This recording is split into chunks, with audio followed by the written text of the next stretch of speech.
Good afternoon, Packers fans. Aaron Nagler here with your Packers Daily Chat, coming to you live on the Cheesehead TV social channels after day 2 of Green Bay Packers minicamp rolling on. And yes, there will be a day 3. Matt LaFleur indicating after his practice and his availability with the media that there will be no paintball team bonding going on Thursday. There will be practice.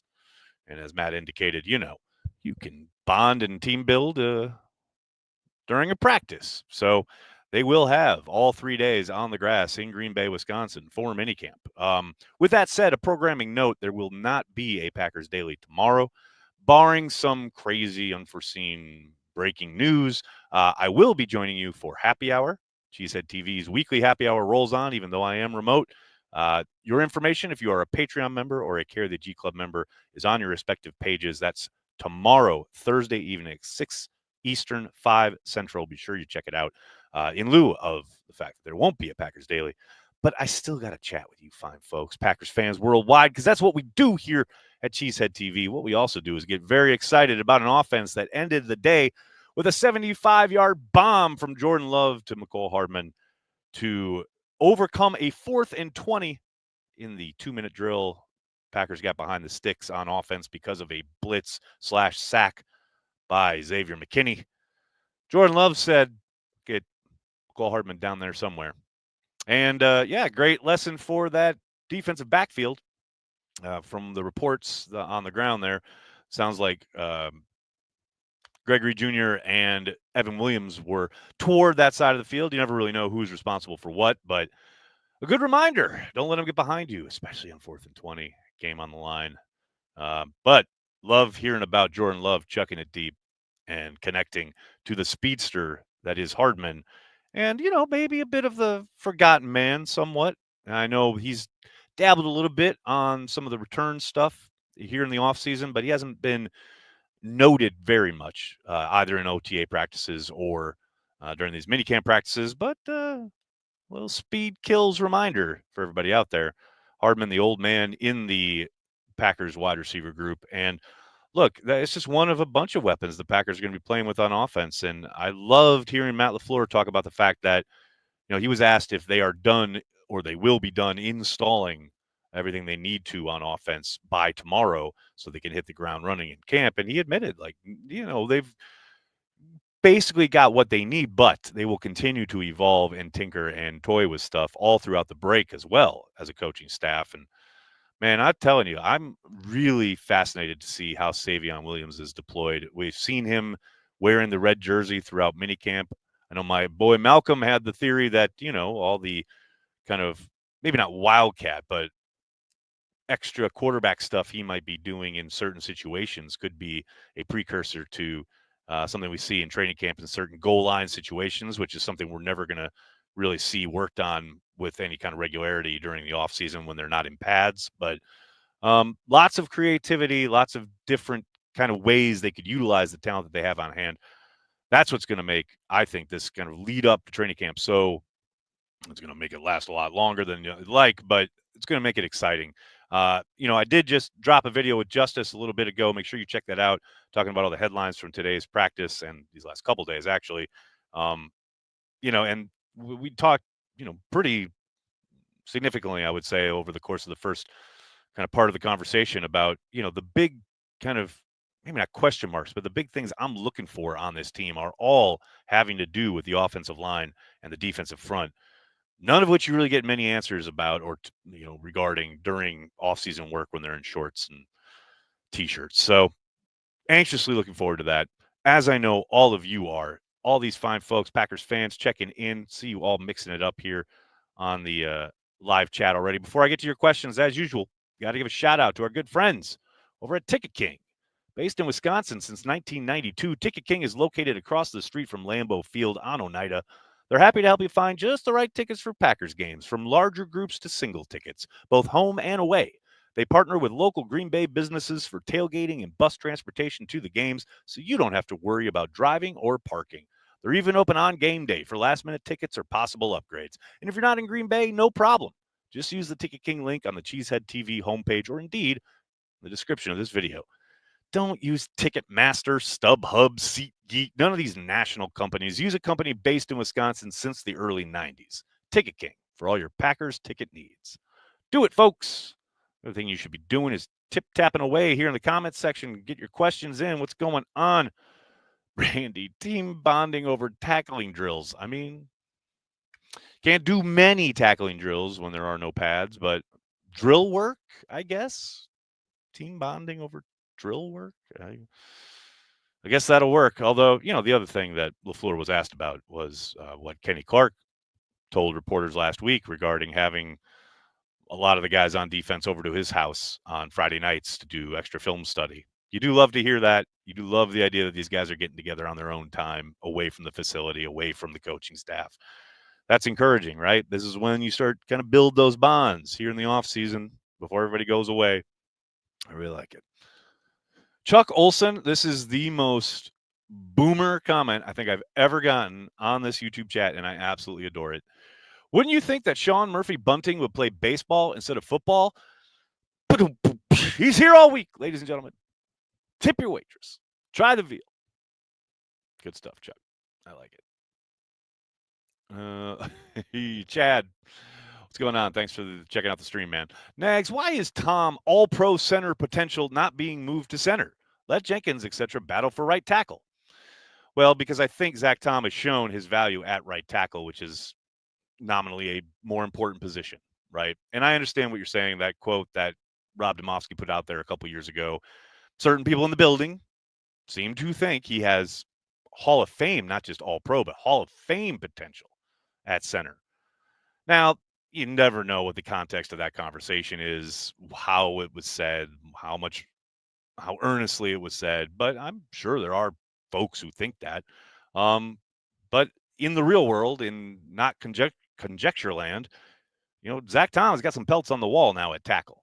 And I think if you're the Packers, you want to make sure that those edges are locked down, And as far as moving Elton out there, they did that. Now, I know he was coming off an injury at the time, but I don't think people maybe remember how inconsistent Elton was at right tackle, that stretch he started out there, which precipitated the move back inside. I don't doubt for a moment he could do it, but I think he's much better suited to playing along the interior. As far as the potential Zach Tom move, like I said, I think, he's done it now for a stretch at right tackle at a very high level. I don't think they'd mess with that, but, hell, Adam Stenavich earlier this offseason talking about everyone's got competition. Who knows? But I think, the other component there is Zach Tom is coming up on a potential contract extension, entering the last year of his rookie deal. I don't think he wants to be moving inside and leaving all that money on the table. So I think, there are a couple levels here. But I understand what you're asking. I get why, what if they quote unquote, the unnamed they think he can play center at that level, why not move him? I totally get that. I just think there are a lot of different things in play there. Michael, how are you, man? What free agents or positions might Packers still look at bringing in between now and the start of the season? Well, they just brought in a defensive tackle yesterday from Seattle, a former Seahawks draft pick. Those are the types of pickups you're probably or maybe going to see along this stretch here before the start of training camp. But I don't think you're going to see any kind of big swing. I know people are up in my mentions each and every day about a potential trade for Trey Hendrickson or signing Jalen Ramsey because they released Jair Alexander. I just don't see that kind of signing occurring. I do think they'll continue to look at the waiver wire, look at who's available, maybe possibly in trade, but more likely, as you're suggesting, kind of a free agent signing or two. I got to think cornerback is going to be a priority as far as depth goes. I think they really like their three starters. I think those guys are locks when you're talking about, Hobbs, clearly, as a free agent signing, Keyshawn Nixon, who they absolutely love. And then I think Carrington Valentine has played his way into kind of the mix, right? Man, outside of that, though, I think it is a lot of competition. And there are a lot of bodies there. The Gregory Jr., the guy we just talked about. Kalen King, everybody's favorite former draft pick. Lots of other bodies that have to do it, have to prove it, right? But I think they'll continue to look to add to that group if something makes sense and becomes available that they think, um, that could add to the competition in that room. But as a big name free agent signing, I wouldn't hold your breath on that. That would be a surprise. Let's put it that way. Klaus, thanks for being a Care of the G Club member, man. I just want to thank you for all your hard work and keeping us updated, informed, and entertained. Go Pack Go. Klaus, you have got to be the most positive breath of fresh air on the internet that I have ever encountered. I always appreciate you chiming in, man. It's really appreciated, especially when I'm aware of the fact that you are across the pond. You are in a very different time zone, and I go live pretty late in the day here in the U.S. You're always joining us live. Really appreciate it, Klaus. Thank you so much, man. Daryl, how are you, man? Thanks for checking in.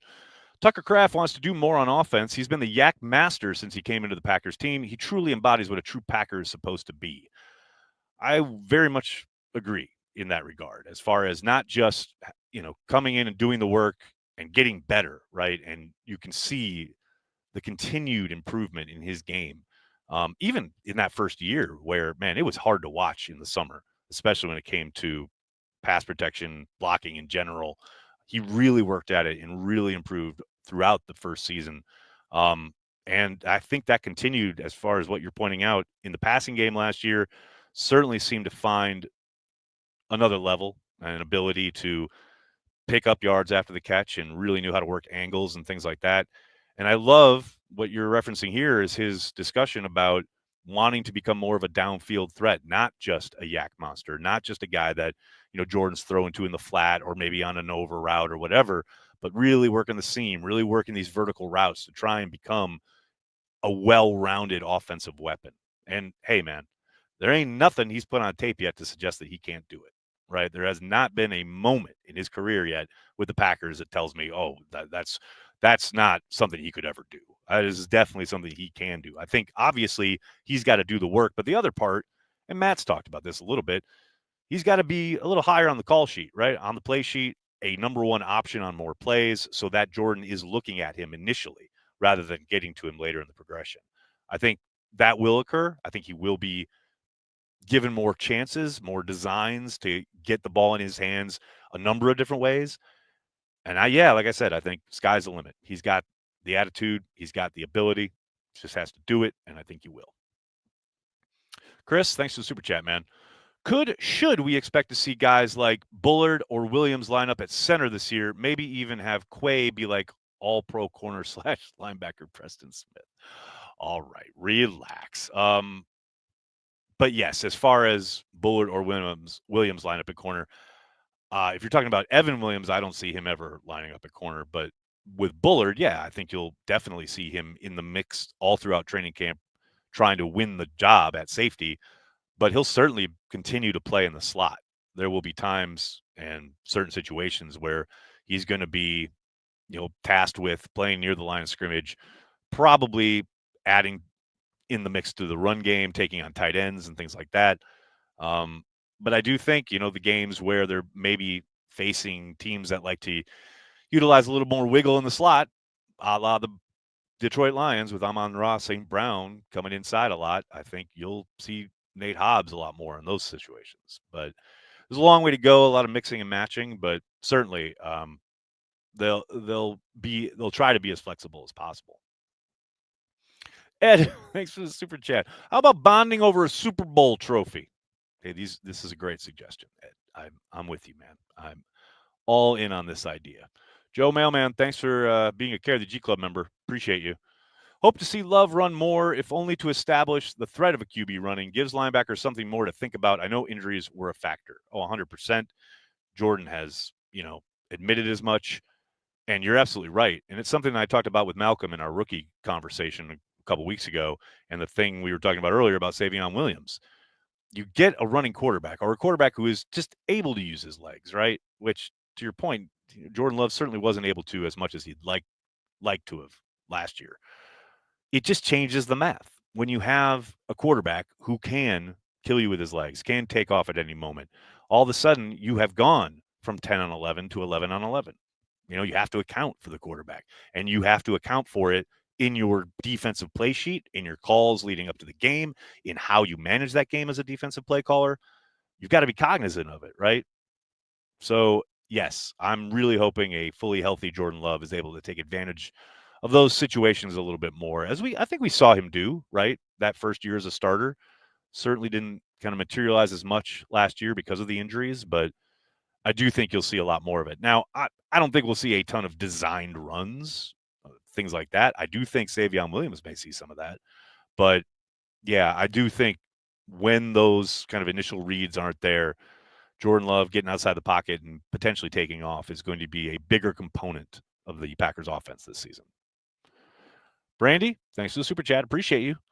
Best five on the O-line and game plan to their collective strengths or offensive vision no matter who plays. So many factors in that equation. Yeah, I think it's much more in service about what they want to do on offense as far as, yes, the best five, quote unquote, but the best five to produce the results you want. Now, usually the best five players should be able to produce the results. But yeah, I mean, if you're looking at behemoths across the line as opposed to like nimble, quick guys, you're probably going to want the best pass blocking group you can find, right? As far as keeping your big investment in your quarterback upright. But this is a team that wants to run the football a lot. I mean, I don't think that's going to change very much.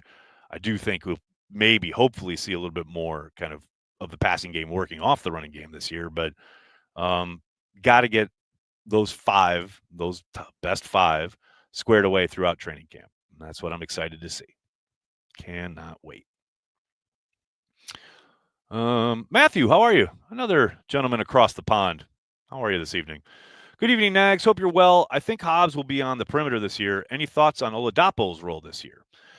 The Hobbs thing is going to be interesting. I know they've talked about utilizing him, and they have run him out there, right, with the base formations on the perimeter opposite Keyshawn Nixon at the perimeter corner.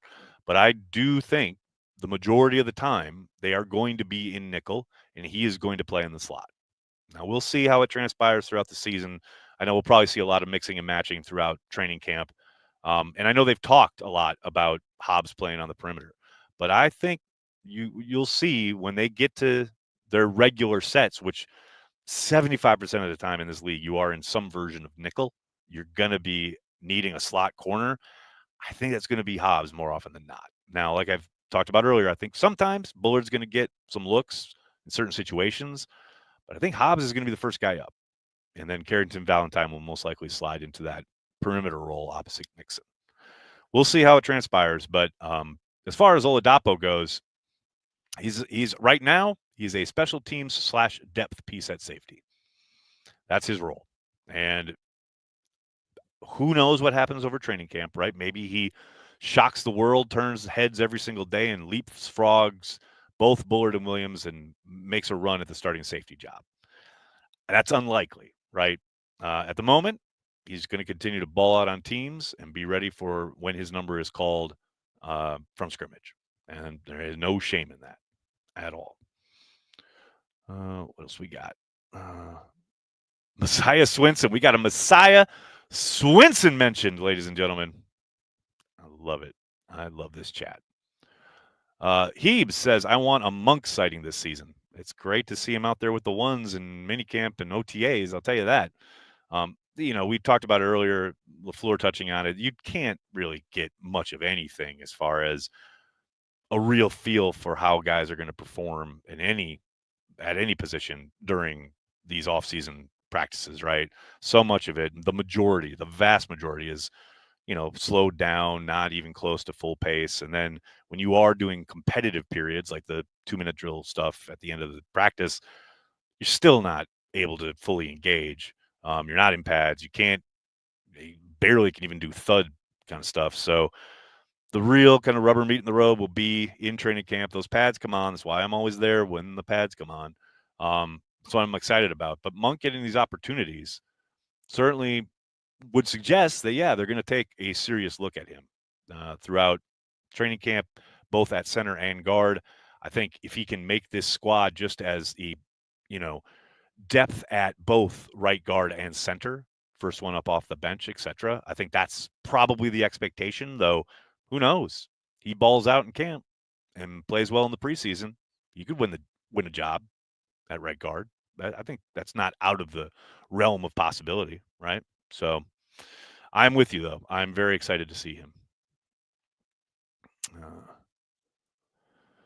Rai asks, better tandem, Jair and Rasul or Harris and McKenzie? That's a tough one, man. I know Rasul was real hot there for that first stretch when he came in, but I got to give it to Harris and McKenzie. I think Jair's probably the best pure corner out of those four players, but the tandem of Harris and McKenzie is hard to beat. That's talk about a physical coupling. Good Lord. I loved watching them just beat up on wide receivers at the line of scrimmage. Bo, it's a very fair question. I like Tyron Hopper, but is he going to just be a teams player? And should he try to make a name there? Well, he should try to make a name there regardless. Is he just going to be a teams player? I want to say it's too early, but I tell you what, he's going to be in for a fight, given how they've kind of been running these guys along the interior of the defense throughout the offseason, right?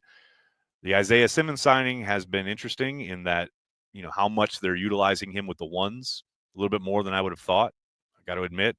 And yeah, Tyron Hopper, the best way to make sure you're up for every game is to be a demon on special teams. I mean, don't get it twisted. He's still a very young player, right? Year 2 in the league. Nobody's come close to arriving yet.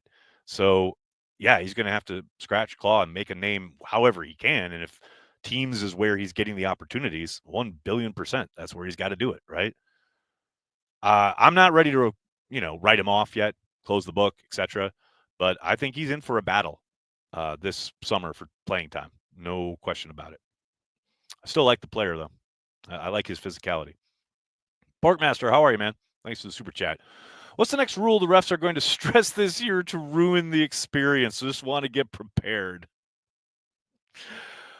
I used to really pay attention each and every offseason to all the kind of changes and suggestions and blah, blah, blah. And of course, this year was so overwrought because of the tush push stuff.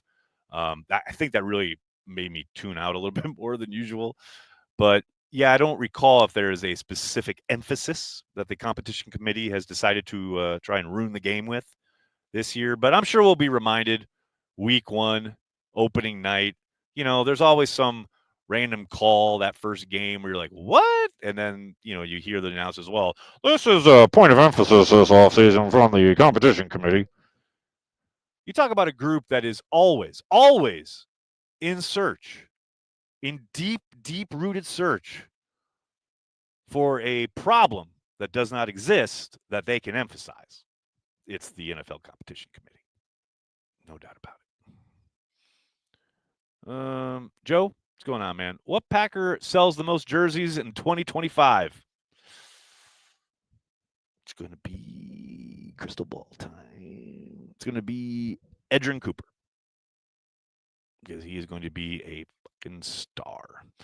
All right, buddy, I'm going to have to get going. I cannot thank you enough for hanging out, talking Packers each and every day, Monday through Friday, right here on the Cheesehead TV social channels. Reminder, as I said at the top, no Packers Daily tomorrow, barring any breaking huge news.